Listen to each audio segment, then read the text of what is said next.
रायगढ़ राज्य में जग्गी नाम का एक बेहद आलसी, धूर्त और एक नंबर का बदमाश व्यक्ति रहता था। जग्गी हमेशा किसी गरीब का भोजन छीन लेता तो किसी के पैसे छीन लेता। राजा विक्रम जग्गी की हरकतों से बहुत परेशान था, लेकिन जग्गी हमेशा राजा की दयालुता का फायदा उठाकर बच निकल जाता। एक दिन जग्गी एक पेड़ के नीचे आराम कर रहा था कि तभी उसने देखा गांव के मुखिया सुखिया चाचा बड़े सज धज कर राजमहल की ओर जा रहे थे। अरे इतना सज धज के कहाँ जा रहे हो मुखिया जी? क्या राजमहल में कोई दावत वगैरह है क्या? जग्गी की बात सुनकर गांव का मुखिया जग्गी के पास आकर बोला, बिल्कुल सही कहा तुमने जग्गी। क्या तुम्हें नहीं मालूम, राजा विक्रम ने आज पूरे गांव को अपने राजमहल में दावत दी है? किस खुशी में? जहाँ तक मेरी जानकारी है तो आज तो राजा का कोई जन्मदिन भी नहीं है। हाँ, लेकिन आज उनका पुत्र 10 साल का हो गया है। इसी वजह से उन्होंने सारे गांव के लोगों को दावत दी है। 10 साल का हो गया है? भला उसके 10 के होने से पूरे गांव की दावत का क्या संबंध? दरअसल पंडित जी ने राजा विक्रम से ऐसा करने के लिए बोला है। उन्होंने कहा है कि अगर वो ऐसा करेंगे तो उससे उनकी प्रजा और ज्यादा सुखी रहेगी। और तुम तो जानते ही हो कि राजा विक्रम कितने दयालु हैं और अपनी प्रजा के लिए वो कितनी चिंता करते हैं। अब फिर तो काफी अच्छे अच्छे पकवान भी बने होंगे। यह भी कोई कहने की बात है जग्गी? अरे राजा के घर पर दावत है भैया, तो जाहिर सी बात है एक से एक अच्छे पकवान बने होंगे। तो फिर तो अच्छी बात है मुखिया जी। आप चलिए, मैं भी तैयार होकर कुछ ही देर में राजमहल पहुंचता हूँ। हाँ। जग्गी की बात सुनकर मुखिया जोर जोर से हंसता हुआ बोला, लगता है तुझे किसी ने अभी तक ये नहीं बताया जग्गी कि राजा विक्रम ने सबको दावत दी है सिवाय तेरे। क्या मतलब? मतलब ये कि राजा विक्रम के साफ साफ आदेश हैं कि आज के दिन जग्गी राजमहल के आसपास भी ना दिख जाए, नहीं तो उसकी खैर नहीं। ये तो राजा की बहुत ज्यादा गलत बात है। मुखिया जी, क्या मैं इस गांव का व्यक्ति नहीं हूँ? वैसे तो तुम्हारा राजा बड़ा दयालु बना फिरता है। दयालु राजा वही होता है जो अपनी प्रजा को एक समान समझता है। मत भूलो जग्गी कि उसकी दयालुता की वजह से तुम आज तक बचते आए हो, वरना अगर तुम किसी दूसरे राज्य में रह रहे होते तो वहाँ का राजा कब का तुम्हें फांसी पर चढ़ा चुका होता। और सुनो, मेरी बात को मजाक मत समझना भैया, राजमहल की ओर भटक कर भी मत जाना, बता रहा हूँ। मुखिया की बात सुनकर जग्गी के चेहरे पर क्रोध झलकने लगा। देखना मुखिया जी, जिस दिन मैं राजा बनूंगा उस दिन मैं किसी के साथ ऐसा व्यवहार नहीं करूंगा। राजा और तुम, लगता है तुम हम नींद में भी सपने देखने लगे हो जग्गी है। अरे तुम्हारे जैसे मक्कार और चोर कभी राजा नहीं बनते भैया, ये हसरत अपने दिल में ही रखना। अगर राजा को पता चल गया तो आजीवन तुम्हें कारागार में डाल देगा। इतना कहकर मुखिया जग्गी का मजाक उड़ाते हुए और जोर जोर से हंसते हुए वहाँ से चला गया। जग्गी गुस्से से बड़बड़ाता हुआ अपने आप से बोला, ये राजा अपने आप को समझता क्या है? पूरे गांव को दावत दी, मुझे दावत नहीं दी। ये तो मेरी बहुत ज्यादा बेइज्जती है। लेकिन कोई बात नहीं, मैंने भी अपने ऊपर पूरी बेशर्मी लाद रखी है। मैं राजमहल जाऊंगा, देखता हूँ राजा क्या कर लेता है। जग्गी तैयार होकर सीधे राजमहल में पहुंच गया। राजमहल में अच्छे अच्छे पकवान देखकर जग्गी के मुंह में पानी आ गया। अरे वाह, देसी घी की पूड़ियाँ भी हैं, मिठाई भी है। आहा, कितनी शानदार खुशबू आ रही है। जग्गी तुरंत उन पकवानों की ओर लपक कर उन्हें खाने लगा कि तभी राजा विक्रम की नजर जग्गी पर पड़ गई। वो गुस्से से जग्गी की ओर आकर बोले, वैसे तो मैंने मना किया था कि तुम इस राजमहल के आसपास भी भटक मत जाना, लेकिन मैं जानता हूँ कि तुम एक नंबर के बेशर्म हो। मैंने अपनी जिंदगी में बड़े बड़े बेशर्म देखे, लेकिन तेरे जैसा बेशर्म मैंने कभी नहीं देखा। जी तो चाहता है कि अभी और इसी वक्त तेरी गर्दन तेरे धड़ से अलग कर दूं, लेकिन क्या करूं, आज मेरे महल में जश्न है। अब आ ही गए हो तो पेट भर कर खाना, और चाहो तो अपने घर के लिए भी ले जाना। लेकिन याद रखना, आज मेरे राजमहल में बहुत दूर दूर से मेहमान आए हैं। गलती से भी अगर तुमने कुछ उल्टी सीधी हरकत की तो इस बार मैं तुम्हें नहीं छोड़ूंगा। ये कैसी बातें कर रहे हैं आप राजा साहब? मैं अब सुधर गया हूँ। हाँ, सुधर जाओ तो तुम्हारे लिए अच्छी ही बात है। इतना कहकर राजा विक्रम वहाँ से गुस्से से चला गया। जग्गी पकवान का मजा लेने लगा कि तभी जग्गी की नजर राजा के बेटे आदित्य पर पड़ी। जो कि एक सोने के कंगन से खेल रहा था। जग्गी के खुराफाती दिमाग में तुरंत एक योजना दौड़ने लगी और वो बड़बड़ाते हुए अपने आप से बोला, अरे वाह वाह, ये तो बहुत भारी और बड़ा कीमती सोने का कंगन लगता है। अगर मैंने इसे चुराकर बाजार में बेच दिया तो मेरा तो 10 साल के खाने का प्रबंध हो जाएगा। फिर चोरी करने की जरूरत ही नहीं। हाँ। जग्गी मुस्कुराते हुए राजा के बेटे आदित्य के पास जाकर बोला, छी छी छी छी छी छी, राजा के बेटे होकर नकली सोने के कंगन के साथ खेल रहे हो। तुम्हें तो असली सोने के कंगन के साथ खेलना चाहिए। ये असली ही सोना है, पिताजी ने मुझे दिया है। यकीन नहीं आता तो इसे छू कर देख लो। लाओ दिखाओ तो मुझे। आदित्य ने वो कंगन जग्गी के हाथ में पकड़ा दिया। अरे नहीं नहीं राजकुमार, ये नकली है। इसमें तो सोने का पानी फिरा है। अगर तुम्हें यकीन ना आए तो तुम जाकर अपने पिताजी से पूछ लो।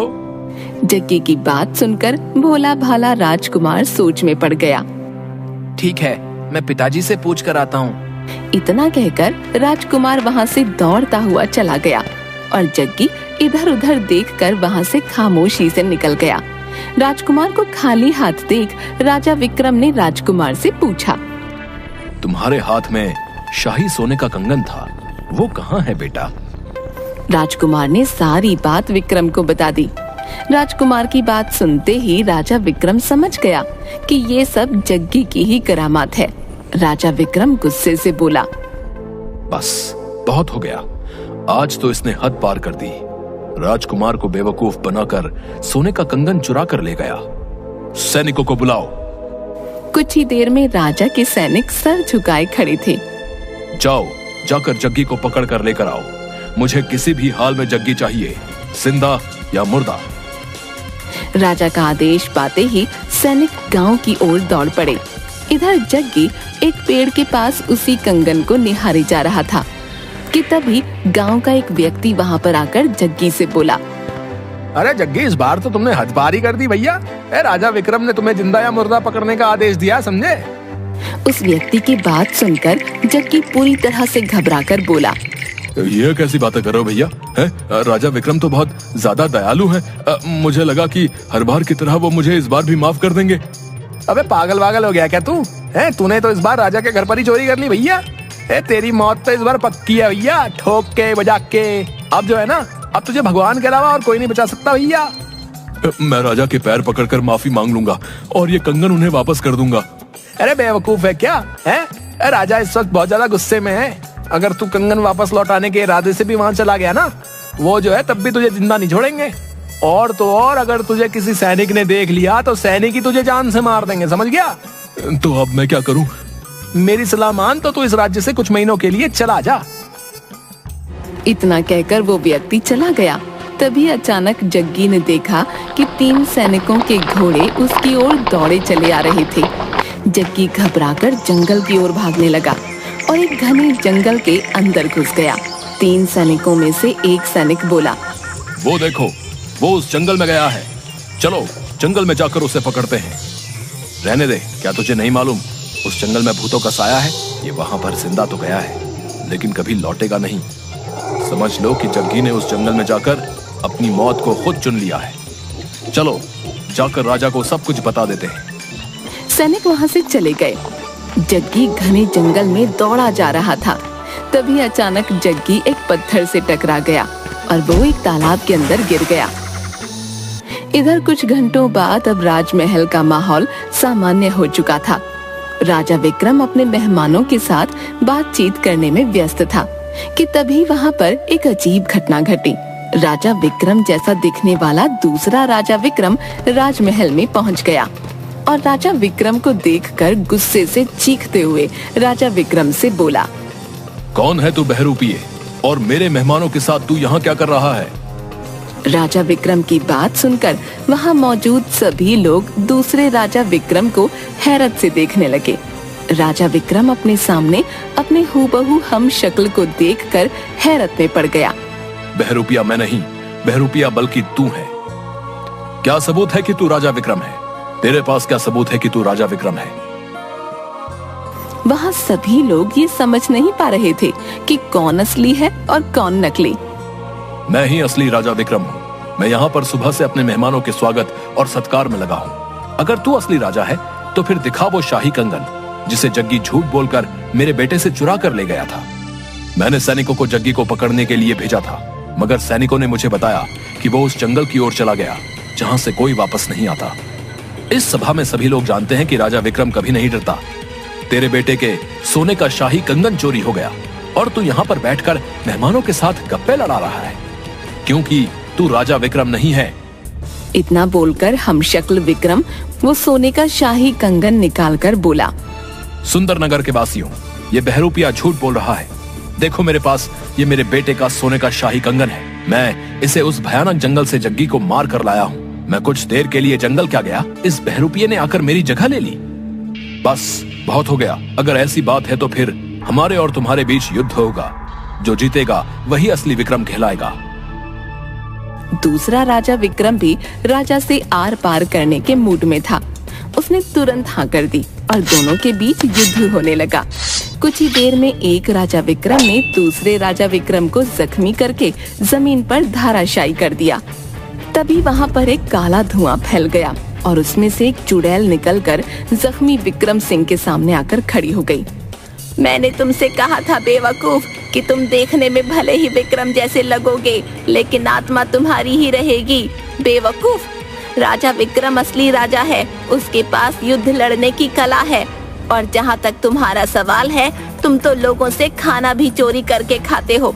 तुम जख्मी हो चुके हो। राजा की तलवार तुम्हारे शरीर पर पड़ चुकी है, इसलिए अब तुम अपने असली रूप में आ जाओगे।